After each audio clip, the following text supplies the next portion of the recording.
This is John Daly in Rouen, France. The procession which is to take Joan of Arc, the Maid of Orleans, to the stake on this morning of May 30th, 1431, is behind schedule. We had expected that it would be here at the Rouen prison castle in which Joan of Arc is chained in a dungeon, but when we went on the air, we expected it, but evidently something has happened to cause a delay, and the procession is still nowhere in sight. The sentence of the French ecclesiastical court, which condemned her for heresy, is about to be carried out. And unless this 19-year-old farm girl, called by some a saint and by some a witch, admits to having served the devil, unless she bows to the will of the court and recants, Joan of Arc will die in the flames before this hour is over. This crowd outside the prison castle here keeps looking in the direction from which the procession will come. There are some several hundred men, women, and children here. They're Burgundian French, allies of the English, and hostile to Joan of Arc. May 30th, 1431, Rouen, France. CBS is there.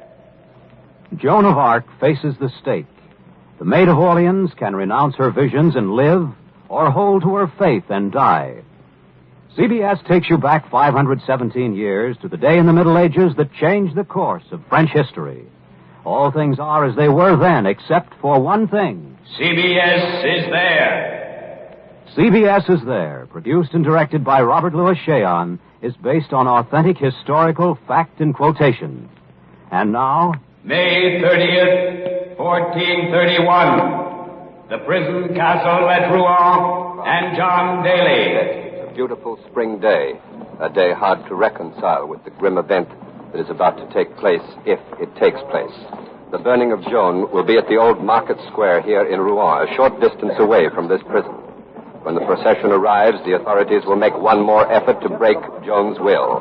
They will bring her from her dungeon to the great hall of the castle, and there they will ask her to sign an instrument of abjuration. If Joan of Arc signs, it is not yet known what her fate will be, but at least she will be saved from the stake. And if she refuses to sign, well, then the procession will take her to the old marketplace where the executioner and a huge crowd are already waiting. However, there is still no sign of the procession, and my colleague, Quincy Howe, has spent the last few days in an exhaustive investigation of the career of this remarkable girl. And for his report, we take you now to Quincy Howe at our Mobile headquarters. Never before in history has one person risen so swiftly from obscurity to fame as Joan of Arc, Maid of Orleans. Of all the amazing feats she is said to have performed, none surpasses this. Joan was born 19 years ago in the little village of Domremy, on the left bank of the river Meuse, just west of the Duchy of Lorraine. Her father is Jacques d'Arc, a simple farmer. From childhood, Joan claimed she saw visions of saints and heard their voices. Then one day, St. Michael appeared to her in the radiant figure of a man poised on wings and bathed in dazzling light. St. Michael told Joan that God had appointed her to drive the English invader from the soil of France. He told her to go and lift the siege of Orleans and put Charles the Dauphin on the French throne. In a remarkable series of adventures, this simple farm girl, who could neither read nor write and who dressed like a man, reached the Dauphin and persuaded him to make her commander-in-chief of his armies. Clad in white armor and riding a black charger, she inspired the French soldiers to incredible heroism and won great victories. She drove the English forces and their Burgundian allies from Orleans. She led the Dauphin to Reims, where he was crowned King of France. Then, after she had accomplished her holy mission, the English captured her at Compiègne and handed her over to the French for trial as a sorceress. For months she confounded her learned inquisitors. Always she refused to repudiate her visions. Yesterday, the court condemned her, and today she dies, unless she falters when she sees the stake. Men of logic regard Joan's visions as phantoms of her religious imagination. They consider her military success just a barrel of luck. But to thousands of Frenchmen who revere and follow her, she seems indeed a messenger from God. What the future will think is...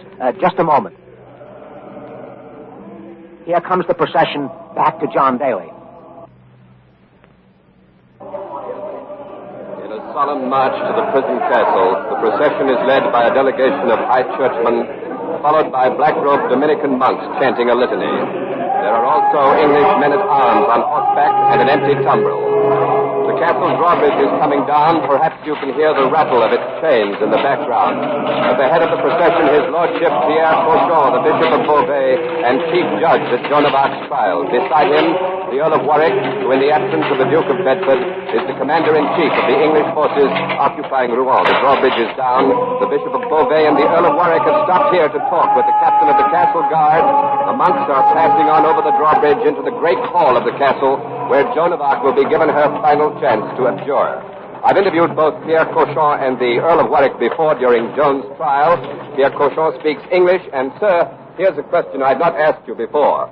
Has it ever been officially explained why you were chosen as the chief judge for the trial of the maid? It is a simple fact of church government. Jeanne d'Arc was captured in Compiègne. That is part of my diocese. And so it was my duty to try to save her soul. Your Lordship, it has been rumored that you asked for the privilege of trying Joan of Arc because she'd invaded your diocese and driven you out of it 2 years ago. I am accustomed to the slander of heretics. I pay them no heed. Well, what of the charges, Your Lordship, that the maid's trial was unfair, that 2 of the judges denounced it as illegal? Quant à cela, monsieur, I will say to that simply that I was congratulated by my superiors of the University of Paris for the great solemnity and the just and holy spirit in which I conducted the trial. I see. And do you think, Your Lordship, that the maid will recant in the Great Hall? Jeanne d'Arc, monsieur, is but 19. At this age, life is sweet. I have high hopes that she will recognize the error of her ways. And just what is it that you would like the maid to do? That is very simple. She must confess that the visions and voices she saw and heard did not come from God, and sign an abjuration to that effect. But the maid has steadfastly maintained, Your Lordship, that her visions were divine. But that is not possible, monsieur. One cannot receive communications from the Church triumphant in heaven, except in accord with the teachings of the Church militant on earth. The heresy of this Maid of Orleans is that she did not consult with the Church and submit to its judgment about her visions. If then her visions were not from saints and angels, they must have been from Belial, Satan, and Behemoth. I see, and that is what the maid must declare now if she is to be saved. That is correct, monsieur. We wish to save this child. We are not interested in her body, but her immortal soul. The body burns only for a few moments, but the soul of a sorceress burns through all eternity. One more question, please, Your Lordship. There are those who suggest that Joan of Arc was condemned for political reasons. I do not wish to comment on that. But if I may, Your Lordship... I repeat, I do not wish to comment. I am not interested in politics. I must go now into the committee. Thank you, Your Lordship. My Lord Warwick. Huh? You came with the Bishop of Beauvais, sir. Aren't you going into the castle with him? Oh, no. The saving of souls is for churchmen. My work today is to be rid of the maid, and high time, too. But, my lord, what if the Bishop of Beauvais is right and the maid recants? Mark me. He'll soon be coming out with the maid. We'll see a fire and smell smoke today. I'll wager every pound and every acre I own that Joan will sign no paper. Do you consider her saint or witch, my lord? Saint or witch, I know not. But I know the woman. As much as she loves life, she loves what she believes in more. The maid is flesh in her body, but her spirit is steel. How is it, my lord, that when the English captured Joan of Arc, they didn't put her to death immediately? If I'd had the say of it, she'd been tied in a bag and dropped in the river. But no, not these French. They have to try her in court. Meddle with words. Very peculiar people, these French. But at least they paid us £10,000 for her. That's a large sum, my lord. Not for a wench who drove us out of Orleans and smashed our armies at Patay, who set a weakling on the throne of France. And the damage is not yet done. Though Joan of Arc dies today, we'll not see the end of her yet. And what do you mean by that, my lord? I mean, this maid, this peasant girl, has still a mighty following in unconquered France. These French rebels, they believe her divine. Even after the faggots have made her ashes, I venture they'll cry her name and fight like devils at the sound of it.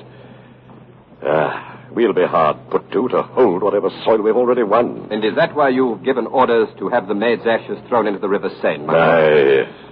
I want nothing left on which to rear a legend for nourishing the spirit of the French. The memory of this maid will be worth 100 battalions to them. What a pity she was not born an Englishwoman. Thank you, my lord. The Earl of Warwick has turned to talk with the captain of the castle guard again. The proceedings in the Great Hall must be ready to start. Don Hollenbeck is there to report them, so let's go inside to the Great Hall and Don Hollenbeck.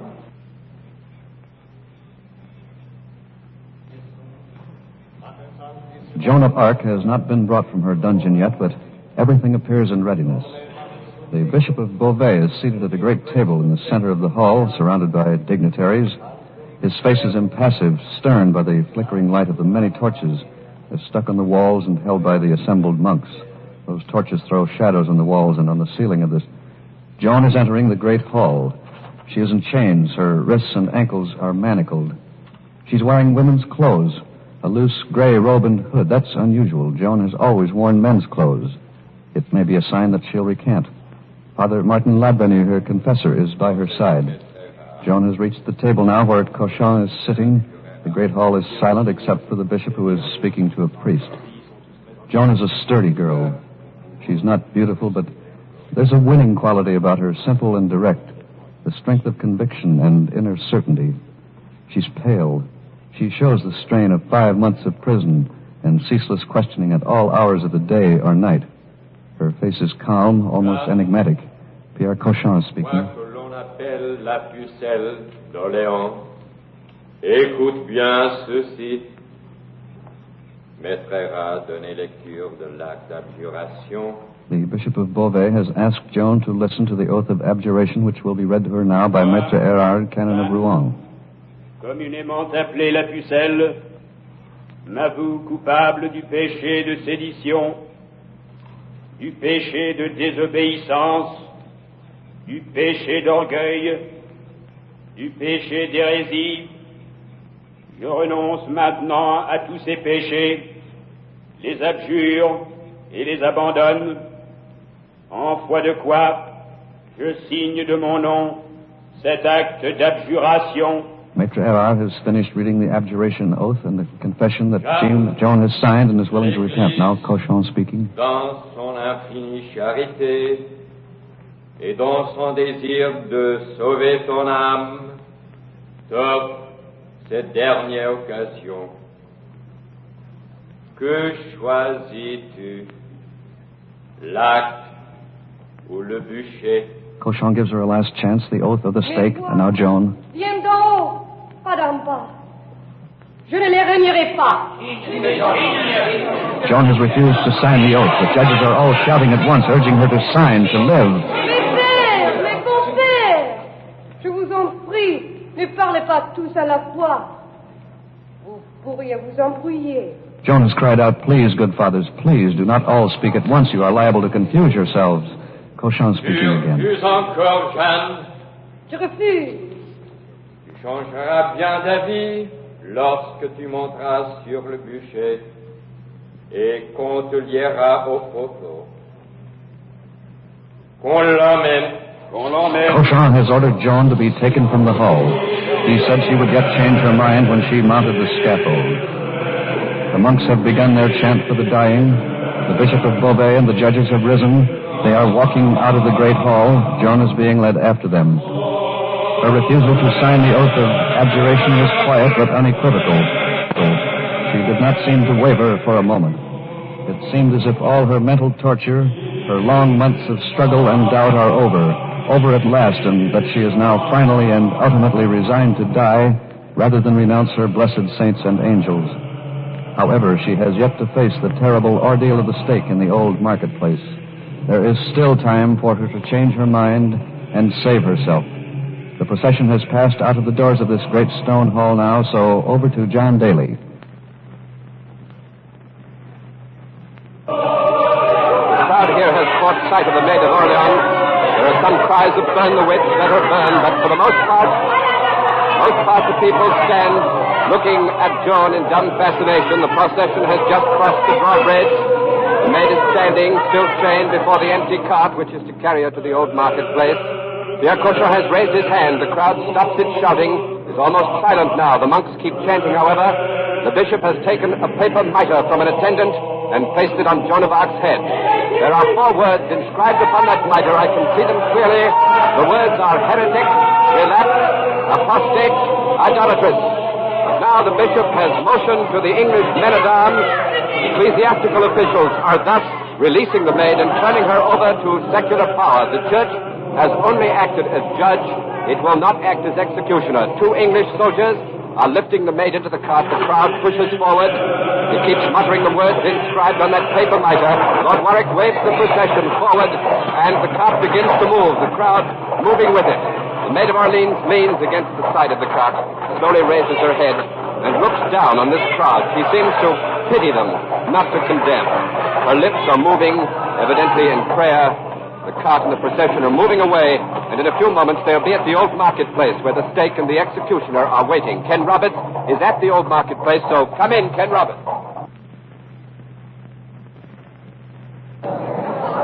The huge mob here at the old marketplace doesn't know that Joan is on her way. The people are thronging this great square, talking, waiting. Some of them have been waiting since dawn for this spectacle.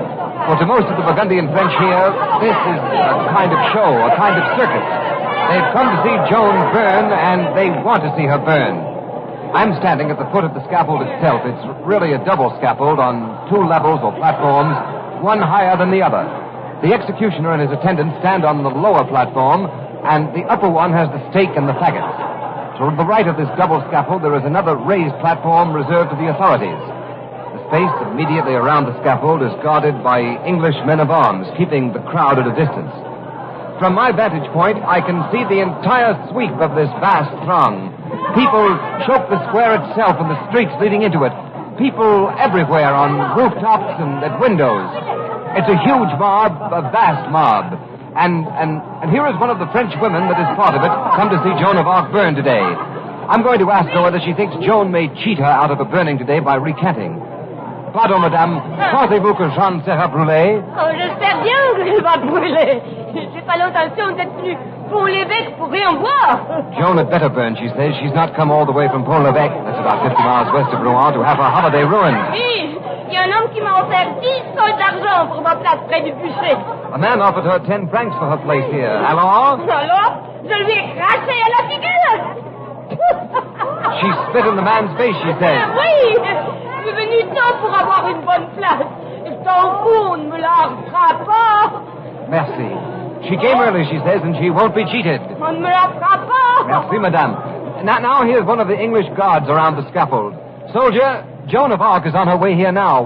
What do you think of that? That's the best news I've heard all morning. The quicker she gets here, the quicker I'll get my dinner.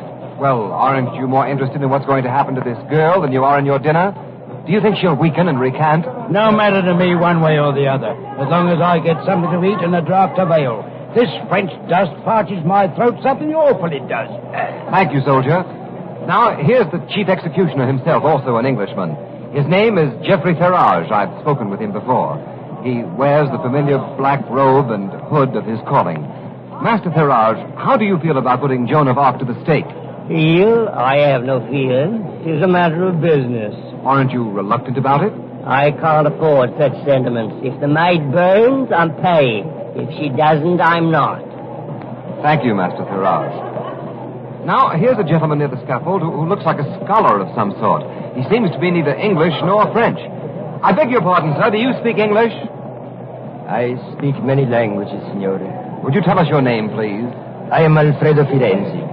I travel about Europe collecting rare manuscripts for the library of the House of Medici in Florence. Oh, I see. You're a Florentine. De Medici is a famous name. And what is your point of view on the burning of Joan of Arc today? As a humane man, I naturally do not want her to go to the stake. But as a man with some regard for the future, I hope she will not flinch from her fiery ordeal. That's a surprising thing to say. Would you explain it, please, signor? Si, con piacere. This 19-year-old peasant girl from Doremi does not herself realize the role she is playing on the stage of history. But the flames that rise from this stake will help light a great new political era for Europe. political era? I don't quite understand, Signor Ferenzi. It's generally held that the maid has been condemned for religious reasons. Ah, it is a pity, but people do not always see the truth. One must look for the deeper, the underlying motives. But isn't Joan's crime heresy? See, political heresy, but let us look not at the cover, but at the pages of this book. The church, Signor, is strong. Its power is dominant throughout most of Europe. A very young girl, Jeanne d'Arc, has arisen, unwittingly challenging a very old institution. She has dared to put a new French king on the French throne. She has inspired the French people with a new and dynamic spirit. Ah, see. Jeanne d'Arc is not aware of it, but she has helped to create a new state. The established order, Signor, does not welcome new states, è vero? That's an interesting point of view, Signor Ferenzi, but if that's true, why didn't the English drown the maid as soon as they captured her at Compiègne? An excellent question, Signor, but there is an answer to it. The Maid of Orleans has done great damage, no? See, it can be undone in only one way. She has crowned the French king. There is only one way now to uncrown him, and that is by discrediting him. If Jeanne d'Arc admits that she is a witch, then the French people will say that their new king is the work of the devil, and they will tear him from the throne. Thank you, Signor Ferenzi. The crowd around me is calling out, the witch is coming. People on the rooftop surrounding the square are waving, pointing in the direction of the high road from the castle.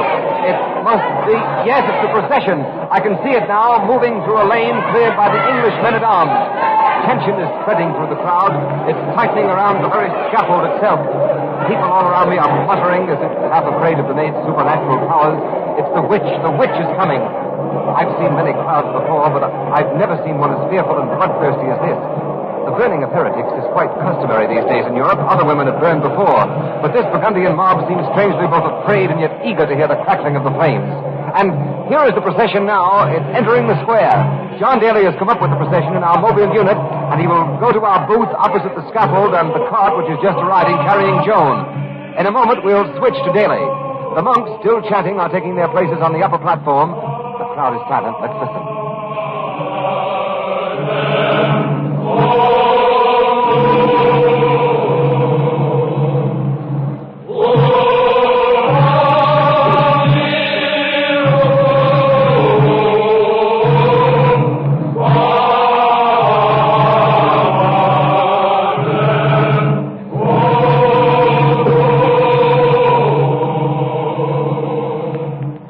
This is John Daly.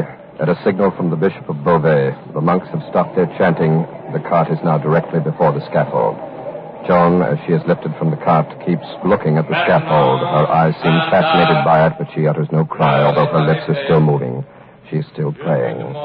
Pierre Cochon has said something to Joan. I couldn't catch it from here, but whatever it was, Joan has shaken her head fiercely. Lord Warwick has signaled now to the executioner. His assistants have seized Joan. The crowd has suddenly come to life again. This is what they've been waiting for, and they're watching now open-mouthed with anticipation as the executioner's assistants carry the Maid of Orleans up to the scaffold. The Earl of Warwick watches calmly. He just glanced at the Bishop of Beauvais, and Pierre Cochon looked at him for a moment, his face impassive. Now both men are taking their places with the other dignitaries on the platform. The maid is being chained to the stake by the waist and feet. Her hands are free. She has begun to weep, but her lips move still, evidently in prayer. The crowd is silent again. It seems puzzled by Joan's behavior. The people don't know what to make of her. The Bishop of Beauvais looks down at the Maid of Orleans and speaks to her. The Bishop of Beauvais has asked Joan once again to abjure. She doesn't answer. She's trembling, fighting her tears. This is her last chance.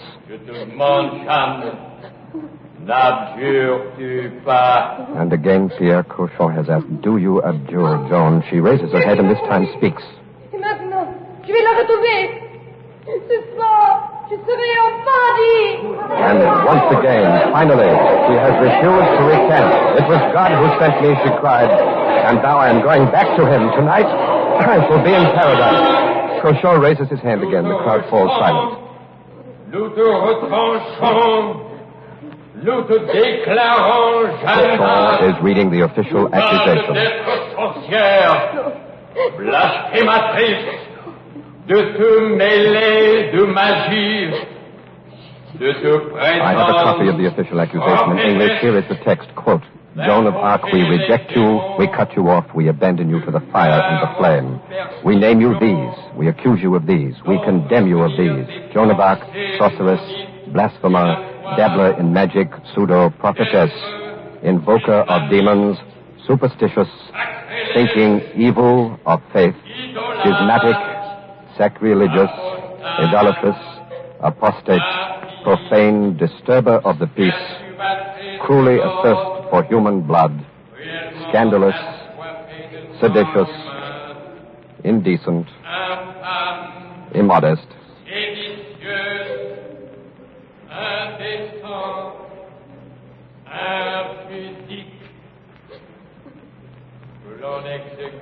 And he concludes, let the sentence for the heretic be carried out. That is the end of the accusation. Cauchon has finished reading, and the executioner bends down now to arrange the faggots.